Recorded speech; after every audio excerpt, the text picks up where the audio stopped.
ఒకరోజు death and life మాట్లాడుకున్నారు. ఆ టైంలో డెత్ లైఫ్కి అడుగుతుంది, డియర్ లైఫ్, మనుషులు నీకెందుకు అంత ప్రేమిస్తున్నారు? నాకు అసలు ఎందుకో ఇష్టపడట్లేదు. ఆ టైంలో డెత్కి లైఫ్ రిప్లై ఏంటి ఇచ్చారంటే, డియర్ డెత్, నీ నా యొక్క స్వచ్ఛమైన చాలా బ్యూటిఫుల్ అబద్ధంని, నువ్వు ఒక రూత్లెస్ హార్డ్ తృత్వి. నాసతో విద్యతే భావో న భావో విద్యతే సతః ఉభయోరపి దృష్టోంతస్త్వన్నయోస్తత్వదర్శిభిః. సో లిటరలీ ఈ శ్లోకంలో కృష్ణుడు తృత్ గురించి మాట్లాడుతున్నారు. సో పార్థ, ఈ లోకంలో నిజం తెలిసిన తర్వాత ఆ నిజంని యాక్సెప్ట్ చేసినోడే ఐడల్ హ్యూమన్ బీయింగ్.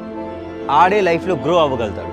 మన లైఫ్లో ఉన్న నిజాలు ఏంటంటే, ఒకటి ఆత్మ, పరమాత్మ, ఇంకోటి ఏమొచ్చో చేంజ్.